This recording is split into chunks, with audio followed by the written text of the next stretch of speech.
What's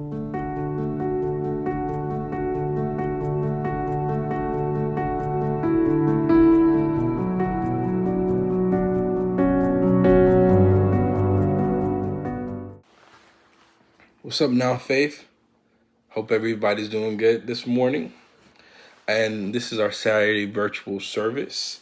We're not having in person today due to a good thing. We are moving out of our building into another building in the same city, really in the same complex. This is a little bit bigger. The rental company was very gracious to let us just move over our lease. So we should officially be in there February, doing some adjustments, some cleaning out of the old building. The new keys will be available to us next Friday. So this is why we're going to be meeting virtual. And thank you so much for joining. Thank you so much for being patient through my health issues. And God has showed himself to be a healer once again. So I'm so gracious to God for healing my body. And all the tests coming back negative. There's some things that the doctors did find, but the things that they thought they seen, they don't see anymore. So I'm grateful unto God for that. Today we're going to be focusing on chapter 4, verse 2 of Lamentations. And I want to focus on an idea or concept of molding. Let's go to chapter 4, verse 2, Lamentations, chapter 4, verse 2. And it says, "How children of Zion, once worth their weight in gold, are now considered as pots of clay, the work of a potter's hand." And to talk a little bit about Lamentations, Lamentations is a book written by Jeremiah. And in this book, it's talking about Israel and their downfall and where they're at, their current state. Not to focus on the verse so much right now, but the word Lamentations means how. And in the whole entire book, Jeremiah is not asking God why Israel is in this state, but he's more so telling the reader how, and also taking a level of accountability for Israel as the writer of this book. Now, to focus a little bit more on chapter 4, verse 2, Jeremiah is saying, once Zion was as precious as their weight in gold, and now it is comparable to clay as status for Zion.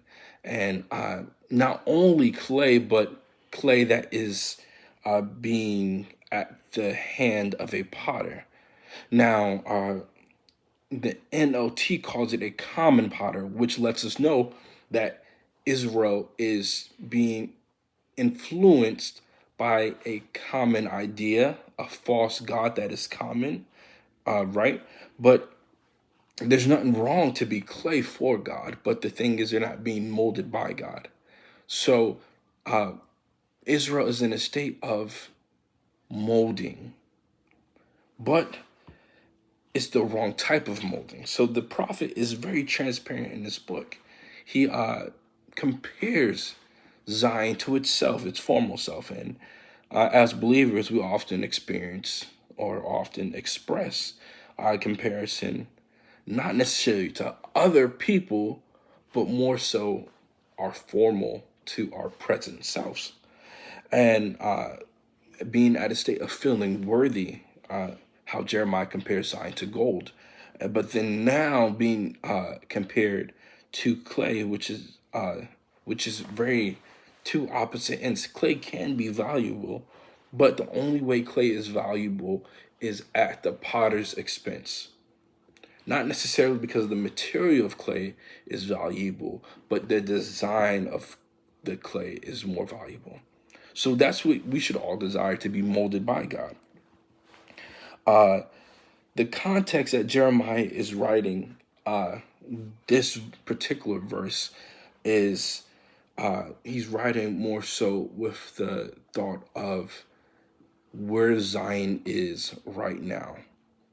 Now, not location, but mentally, what mindset and environment is Zion in? Transitioning from something significant in God to feeling like nothing. That's where Zion is. This is Jeremiah's transparent moment. This transition only happened because of sin, and sin is being out of alignment with God, right? Sin is being out of alignment with God.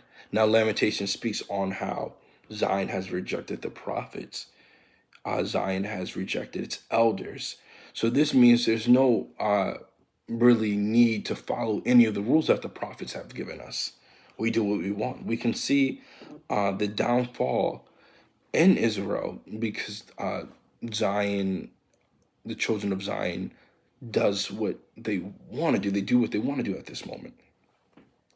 So they sinned very greatly through years. This is a process, such as molding is a process. Being molded by a potter's hand, as Lamentations chapter 4:2 suggests, would be the lack of identity. Allowing oneself to be molded indicates forgetting one's identity and mandate. So if I know who I am, I can't be molded. If I'm unsure who I am, then I'm at the risk of being molded. So at this time, we have to know who we are in God. We have to be very sure of that. Or we can see ourselves in the same circumstance as the children of Zion. Genesis chapter 12, verse 3 says, I will bless those who bless you, and whoever curses you, I will curse you, and all peoples on earth will be blessed through you. This is what Genesis chapter 12, verse 3 says. But in Lamentation, it speaks on how the nations that Israel once ruled over now rule them. Right? God was on top, and now the nations are on top. But the nations have their own false gods, which is the common potter. You're being influenced, and the mindset of the people is being influenced by what is common. And the bad thing is if you're able to be influenced by what is common, you'll start putting restrictions on the things of God. Because now you think this is regular, this is how it's supposed to be. Everybody is like this. Everybody has to go through certain treatment to be healed. Everybody has to go through trials for their marriage to get better. Everybody has to go through trials in order for them to land that great job. So we start denying the supernatural part of God and looking for it through streams that everybody else looks through, which is common. Lamentations chapter 5, verse 21 says, restore us to yourself, Lord, that we renew our days as of old. Here Jeremiah goes again comparing the current state of Israel to the previous state. Restore us, God. But this is literally one of the last verses in Lamentations. So Jeremiah definitely had accountability before he asked for restoration on behalf of Israel. We jump a little bit forward to the book of Ezekiel, chapter, actually the whole entire book of Ezekiel, which is right after Lamentations. God used Ezekiel to show him that dry bones can become living flesh, testing the prophet's mindset.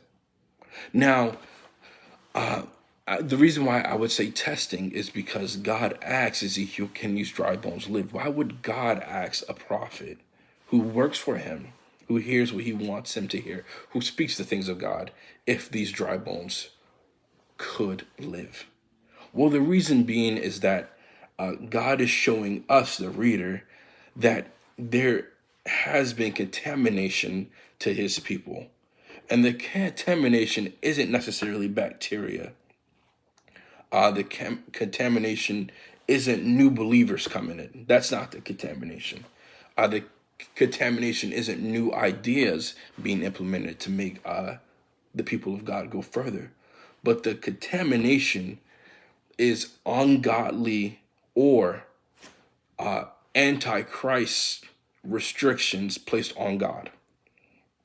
The Bible says we can do all things through Christ that strengthens me. So if we can do all things through Christ, what can God do? Well, nothing's impossible for God. We know that.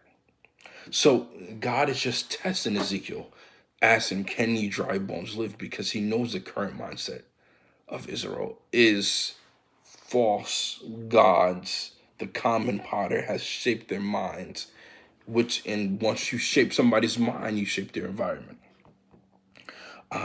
So we need something to reshape the minds of the people now.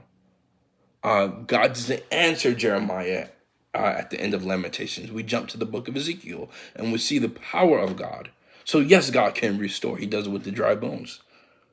But God restores in Ezekiel and restores through Ezekiel. Ezekiel is a Christophany in that example, and a theophany in that example. But there's nothing better than Jesus Christ. Jesus came to restore Zion, but the process took time. God didn't answer it right away because the sin was backed up through generation and generation. And I'm not saying God can't deliver you instantly. I believe in the power of God, and I believe God can do it instantly. But it's also wisdom that you have to use when asking God for restoration. There's a level of realism you have to have. I would say to be real, be honest, and take accountability. And that's how you address asking God for restoration. You have to build your faith through humility. God doesn't want someone who thinks they know it all or thinks they have done everything perfect. Jeremiah could have said, God, you've forsaken us. And the reason you did it is because you hate us. No, Jeremiah didn't say that exactly. Jeremiah said, God, you've forsaken us. And the reason you did it is totally understandable. But if you would have in your heart to forgive me and to restore us back to our former self, we would be so thankful. So God does it. Isaiah chapter 52 verse 9 says, bring forth together into singing, you ruins of Jerusalem, for the Lord has comforted his people. He has redeemed Jerusalem. So God had a plan in line for the people who are as of clay. Even though you think you're being molded by every situation and your mindset is being played with, and your mindset is bad, so it makes your environment bad, doesn't mean that God still can't change things.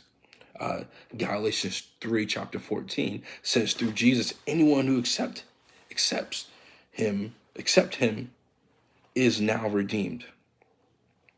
Galatians 3 and 14 says, through Jesus, anyone who accepts him is now redeemed. So that lets us know that we accept Jesus. So now we're one of his people. And as Isaiah 52 verse 9 says, he comforts his people and he has redeemed Jerusalem. So if we're a part of God's family, that means Jesus has come for us now. And instantly, as God did with Ezekiel, bringing dry bones back to life, God can still do now. But what limitations do you have on him? I also think it's funny how Jeremiah said at one time Zion thought they were as their weight in gold. But now in Revelations, God says we're going to walk on gold. Right? So if we're not gold anymore, as Jeremiah says, Jeremiah is the one who said we were comparable to gold, but now we're clay. Jesus says we're going to walk on gold streets in Revelations. That's what Revelation says. So the thing that you were before is nothing comparable to the design that God has put in you. And God is molding you, right?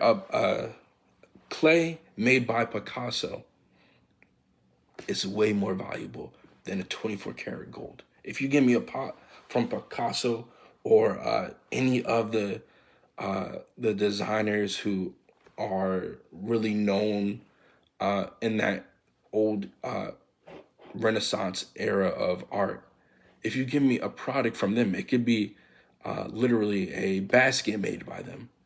It would be worth so much that any material thing isn't worth more than the design, because the potter has value.